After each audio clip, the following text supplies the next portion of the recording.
It's a BumbleKast Mini, sponsored by Hearts 13. Sonic Underground in Frontiers. Imagine if Sonic Frontiers took place in the reality of Sonic Underground. In meta-context, kind of like a 4-episode special event. Instead of Tails and Amy that get stuck in cyberspace, it's Sonia and Manic. Knuckles is still there, but his personality is more in line with the Underground series. Also, the Chaos Emeralds may or may not be in the Frontier special, so the triplets use the musical magic of their medallions to fight the Titans, and they sing the same songs as the boss themes for all the Titans.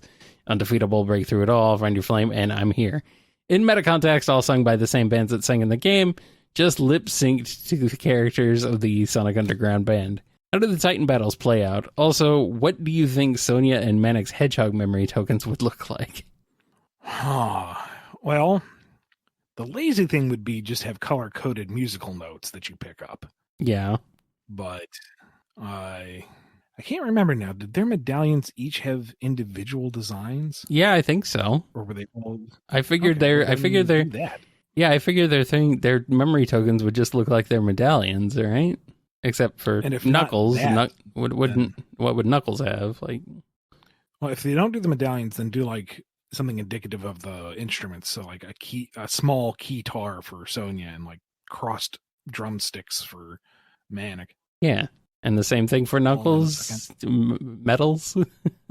And for Knuckles, I don't know, maybe just a bag because he's such a sad sack in that show. I'm being told maybe Knuckles gets a rock. Versions of Chomps. Knuckles gets a rock. not like a shiny emerald rock, just a regular rock. I got a rock. Yeah, pretty much. As for the Titan battles, maybe like a Guitar Hero thing with Sonic leaping and running while he's tried to play and sing at the same time. Turn them into rhythm games. Yeah. Yeah. If you're not distracted by the incredibly exciting cinematic in the background, you just play the rhythm game, and then all the sound waves make the Titan collapse, go dormant, explode from the sheer power of rock and roll. I don't know. That's what already happens in the game. Exploding through the sheer power of rock and roll. I mean, have you heard the soundtrack? It's kind of what it's like. You're not wrong. That's kind of what it's like.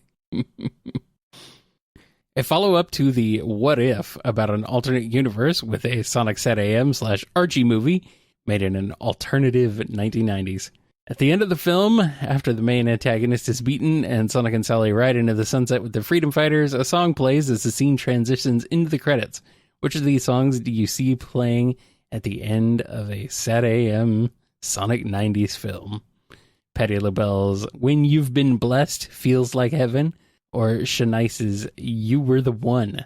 Also, Ian and Kyle, what are your guesses for the main/major antagonist of this hypothetical movie? It could be any other villain from SatAM, early Archie Sonic, or original character. Dr. Robotnik and or Snively, and minor/overarching antagonist, but not the main ones of this film. Now, you're cheating. These are two different questions. These are two wholly different questions. I mean, yeah, that's true. Sneaky Hearts 13. This is, sneaky. I mean, they're reference the music. I mean, they're related to one movie, but sneaky. For the ending theme, honestly, either one is just as atonal to the series as the other. You pick. You can pick, and I will be fine with either because I'm not fine with either.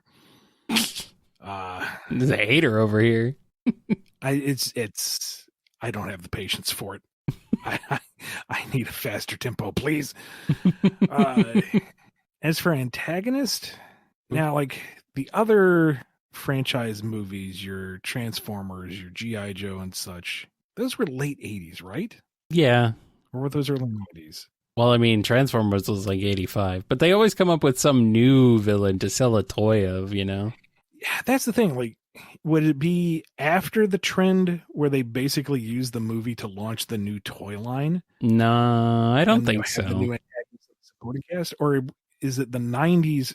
So it's the incredibly off-brand grim dark version. I don't know if you ever saw it, but there were plans for a Captain Planet movie Yeah. that were staggeringly off model and out of tone with the rest of the show. Like overly detailed and ridiculously dark and grungy and threatening, and just wow. Really glad that died on the vine. So I kind of wonder if the Sad AM / Archie 90s movie of hypothetical existence would go that route, where like you technically have Sonic and Sally and the Freedom Fighters in there somewhere, but they're like barely characterized correctly, and they're all over designed in new directions that don't really represent who they were. And there's a new villain in town who is boring but also extremely threatening for no particular reason, and everyone walks away from it going, what was this? And then 20 years later, you have people going, no, it was a genius new direction for the series. It should have been the new angle for the franchise. Yes, that is true of the Super Mario Brothers movie. Wait, that's not what we're talking about. And I don't mean the new movie. I mean the one from, the 90s.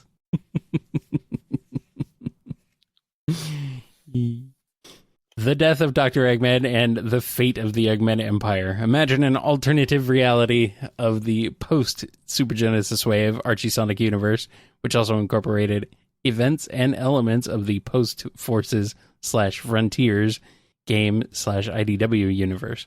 The mad genius, Dr. Ivo Eggman Robotnik, has been killed, possibly by Mimic or one of the Egg Bosses. The Empire's in chaos. Who inherits the Eggman's throne? Does Sage take off where her father left off, or do the other Egg Bosses fight for the crowd? Do some of the Egg Bosses split the Empire's territories into different nations? Which Egg Boss do you think would be most likely to become the next Eggman? And how do Sonic and the Freedom Fighter / Restoration handle the fallout of the Empire's anarchy? I would imagine that the Empire itself would just splinter into chaos.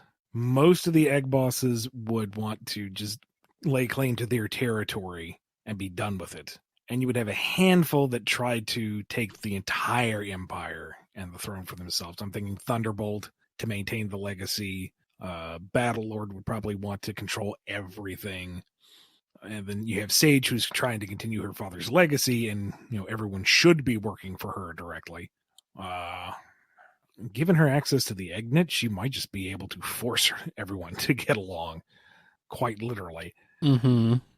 If Eggman literally had the kill signal, Sage would be the kill signal. So in that regard, I guess there would be a moment of strife, a bit of a power play, until Sage realizes that she's got the win button.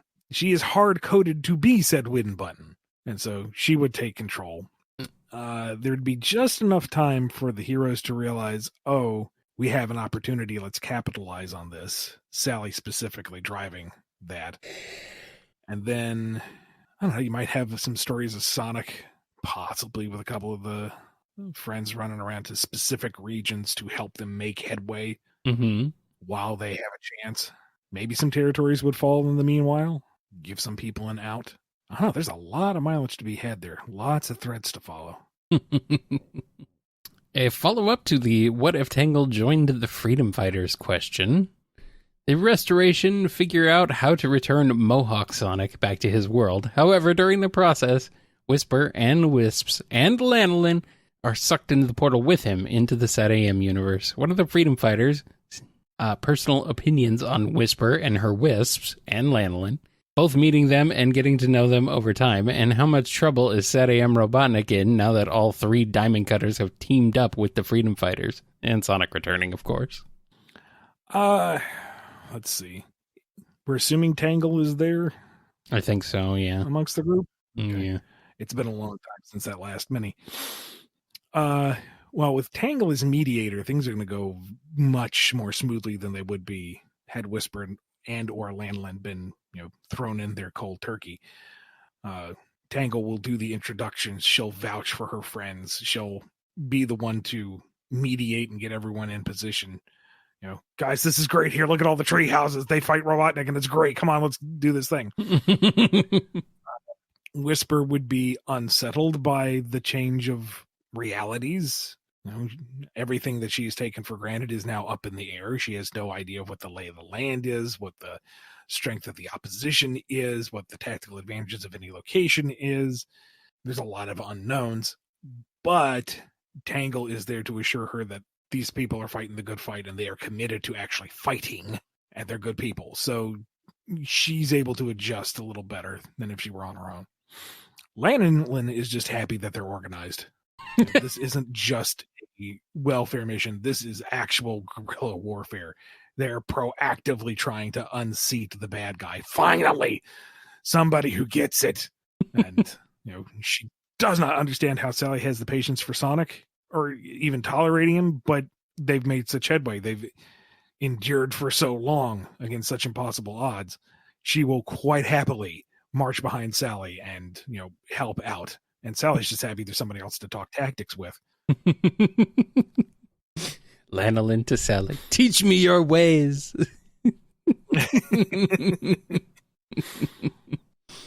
Yeah. Wubba-lubba-dub-dub. Rick and Morty portal into the realities of Adventures of Sat AM and Underground because Morty was curious about the conclusions of those series. He looked up those shows on the internet from videos on YouTube and articles on Wikipedia and fandom wikis and is curious about it. How interesting or badly do these trips go as they raise hell every night in the 90s Sonic worlds? This premise isn't that far out there. Probably not. Sega wouldn't go for it, but... No, but the whole idea of, Morty doing a deep dive on a Sonic wiki and getting interested in it and bugging Rick to take him into these possible universes and things going badly, that... I'm unsettled at how well that works as a premise. Well, but if we're going with the classic Rick and Morty formula, they beam into each incarnation of the show, and Morty is charmed and excited to experience it firsthand, and highlights the good aspect of each show, the humor of Adventures of, the narrative-driven nature of Sat AM, the versatility of Jaleel White's voice acting in Underground, and Rick is there to do all the bad faith tear down commentary on each one. All the stuff that we in the fandom have grown tired of because we've heard these arguments for the past 30 years. And Rick is there just to be tiresome and pedantic. So, it fits. And, go along, and Morty's excited. Rick rains on his parade. Morty's childlike wonder and enthusiasm is slowly whittled down by the pessimistic view. And eventually he's just like, all right, fine, let's just go home back to our normal reality because I can't enjoy anything nice. And then Rick does a 180 into something possibly redeeming or coddling. Not quite sure how to put cherry on top of this crap sundae, but, your standard Rick and Morty episode. The parallel realities of Adventures of and Sat AM have started to collide. How do the characters from both universes interact with each other, and what hijinks would happen with a goofy cartoon universe and its comedic animated physics merging with a serious drama-driven universe with semi-realistic physics? Also, meta part of the question, what would some of the counterparts of the classic/modern game characters be like in either universe? Well, we've talked about that before. Yeah. But just to hit on some highlights, I guess, you'd have the two Sonics getting along swimmingly at first. Sat AM Sonic is enough of an egotist to, enjoy his own company. There's no way Sally's going to rein in one, let alone two Sonics. So they go ripshot all over the place. But Adventures of is a little more, I want to say extreme, because that makes it, that evokes the wrong mentality. A little more goofy. A little more childish in comparison in some regards. I'm sure there's things you could cite where it's the other way around, but I just see Sat AM Sonic kind of going, okay, wait, we actually need to go in with a plan. We can't just pull a cannon from off panel and fire it so that it makes something explode in a goofy color. And then Sat AM Sonic sitting there going, we need a plan. Oh God, I'm turning into Sally. Ew, no, what? Oh no! I guess Sat AM Tales would be jealous that Adventures of is arguably more capable. does a better job of keeping up with his Sonic more often than not, is a more active member of their adventures. Has more He wants to agency. do more. Yeah. Snively would see adventurous Robotnik as a rube, a Robotnik that is so out of touch with reality, he can totally wrap him around his little finger. He'll feign fealty and usurp him and take over this dimension, no problem, except, Adventures of Robotnik was vicious, goofy as all get out, and decidedly need to wear clothing more often, but he didn't pull his punches. He's kind of like quite happily. He has a lot more in common with modern Eggman than I think people realize. Like, he will quite happily strap Snively to a rocket and launch him to the moon. Yeah. Any minor transgression. Except we're blurring the lines between reality here, so Snively could be in very real danger, what with the whole lack of oxygen thing. Yeah. I don't know if the S7 squad would go to Sad AM Robotnik, though. Maybe Coconuts would. Like, finally, someone who takes this job seriously and doesn't have all these weird gimmick robots. Oh, wait, no, he's terrifying. I'm going to go crawling back to the other doctor. I'll clean the toilets. It's fine. What about Sally meeting the silent pink Sally? There's not enough to work with there. Oh, come on. You can Unless do you it. really lean into it and Adventures of Pink Sally is a mime. Yeah, that's yeah, exactly. She's mute. She doesn't say anything, but she just does a bunch of miming. Say that girl, why are you a mime in this dimension? I don't know, Bunny. I really don't. Everyone's very confused. All right, Story Lord from Rick and Morty somehow, through multiversal shenanigans, ends up in the foreign alternate reality of the Set AM universe. How would an encounter/fight between them and one of these two parties, the Freedom Fighters or Dr. Robotnik and Snively, play out? Rips his shirt off. I don't know if that's a reference. Rips his shirt off.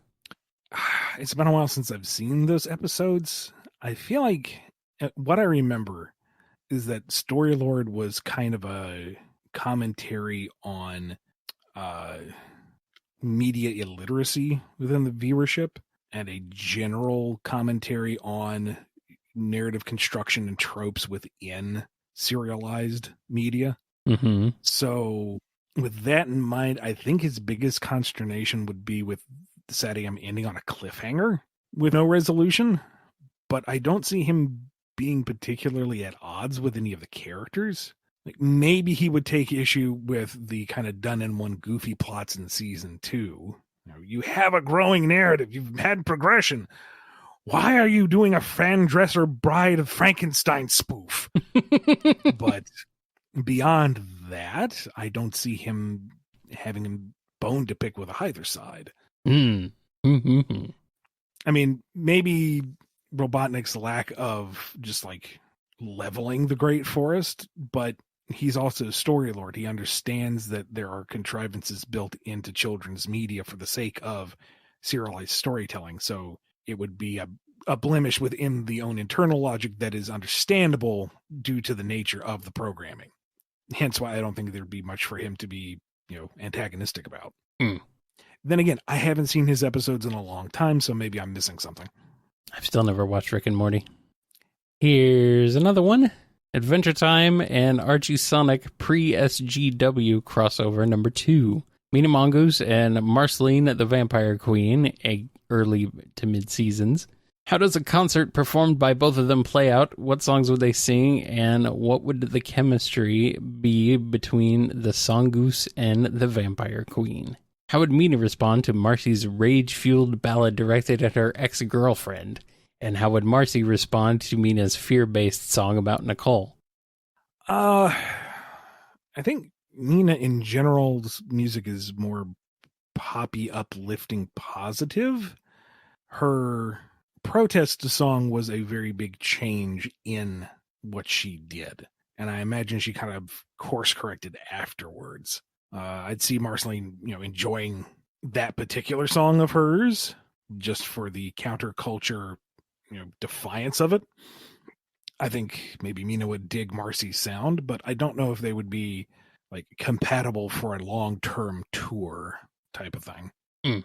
All right.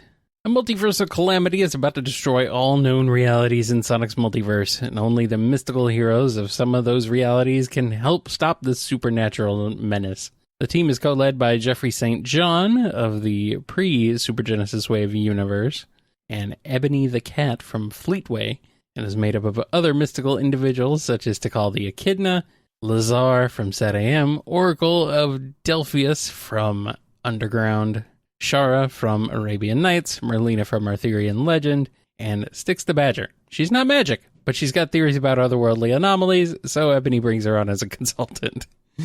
Did they all work together, or are they a bit dysfunctional? What is the dynamic between the Mystic Mog and the Skunk Wizard as the team's co-leaders, both bad and good interactions? And what strategy did they come up with to defeat this otherworldly foe? I'm kind of at a disadvantage here because I don't know Ebony that well. I know who you're talking about, but I don't really know anything about the character. It's been a long time since I went through Sonic the Comic stuff. So this is me kind of groping in the dark here. Dysfunctional, I think, is an adequate way to describe how things are going, because Jeffrey is not the best team leader. He led one team once, not very effectively. I wouldn't really call him that so much mystic. He's got a little bit of like Ixian wind magic, but he's not really a sorcerer. It's more that he knows a few tricks. So yeah, he might kind of go off on his own to try to do things his own way and get punked and come crawling back. So really, if Ebony is a leader type, she's the one doing the leading. Tikal doesn't really have any mysticism. She has that one prayer that, you know, got the Master Emerald to seal her soul away, but she's a pacifist. She's not going to bring much to the table here. Lazar? What did Lazar even do? He seemed to just be whatever the plot needed to accomplish Wizard. So that's good for throwing lightning at the massive darkness with a spooky face in it, I guess, for whatever this is. It's attacking the darkness. The Oracle... See, did the Oracle do anything other than prophesize? I have no idea. What is he going to do? Is he going to stand there going, I saw this coming! I told you this was going to come! And it's just as bad as I forewarned! Thank you. Just sit over there with Tikal. Hush. Shara and Merlina, though. Shara's got, like, low-level wish-granting ability, but that's still something. She can do supply lines pretty easily. She can do a fair bit. And Merlina, she can open portals between whole dimensions. She can pull a Avengers Endgame and bring everybody through the portals. Like pretty much everyone else can just sit down on the bench and take a rest. She's got the multiverse coming into fight side by side here. She's the MVP. Yeah, would you say that? But Styx is on this team. Styx is there for moral support and comedic effect.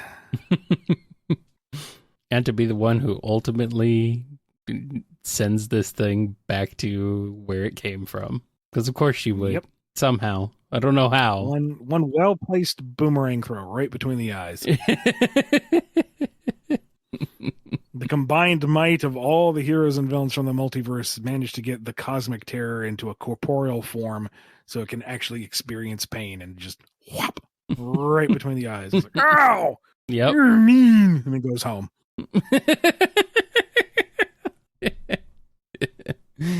Leave it to Styx, hero of the day. And our last question. In the 90s, from what I've researched, the comic series for Sonic was published by Archie Comics in the US and Edgemont/Fleetway in the UK. What if in an alternative 92 to 93, Sonic comics, either in the US or UK, were written and published by Marvel Comics? Would it have still borrowed inspiration from the American Sonic Bible and or either Adventures of or Sat AM? What reality designation number do you think Marvel would give this hypothetical comic Sonic universe? It'd be Universe 59330. Why? Because that's the closest way I can figure out how to write speed in numbers. Oh, okay. 59330. Okay, well, all right. Are they allowed letters And their universe is... whatever. It doesn't matter. It's a fine. bad joke anyway. Yes. I would imagine they would follow the American series Bible, but I don't know if they would take cues from the cartoon shows. I really don't know, because I don't know, one, how Marvel would treat their licenses in that era. I don't have a lot of knowledge of the books of that time. I honestly don't know how long it would last. I don't know if Marvel would, coast along on the success of Sonic as a brand and just keep it going perpetually like Archie did, or if they would pull the plug on it because it's not a Marvel property, but it was the 90s. So I don't know. The thinking has changed so much in the market since.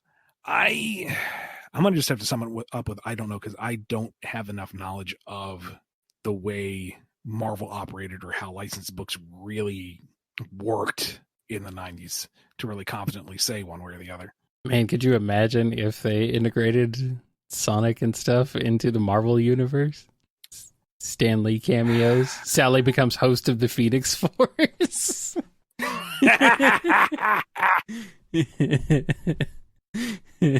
Wait a minute. Terrifying. I just remembered something. Uh-oh.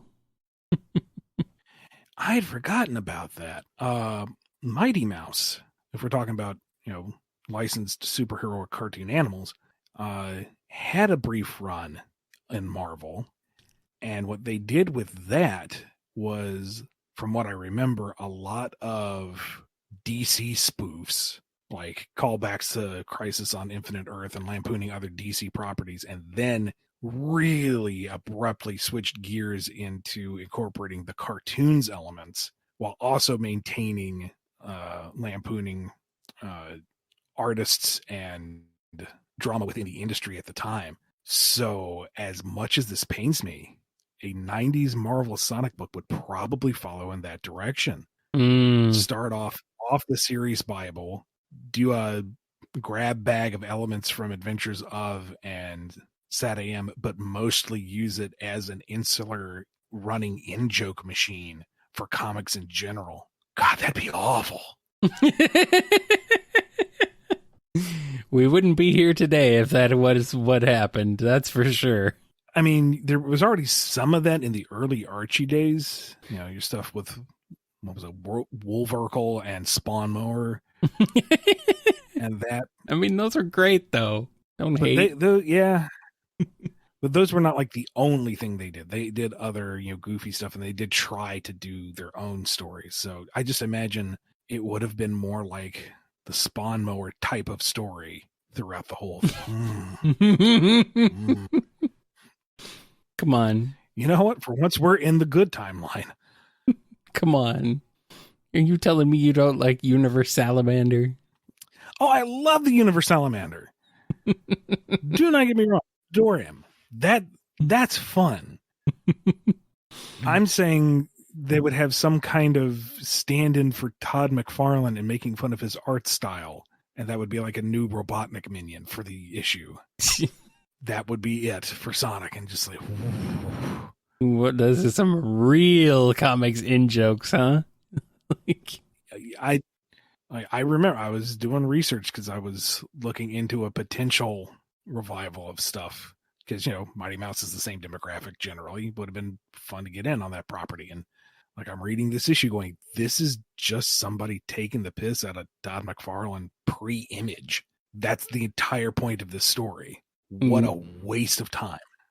What a waste of the property. It's just a mean-spirited spite book using somebody else's property. Just, ugh. Big oof. Big oof. Hefty boy oof.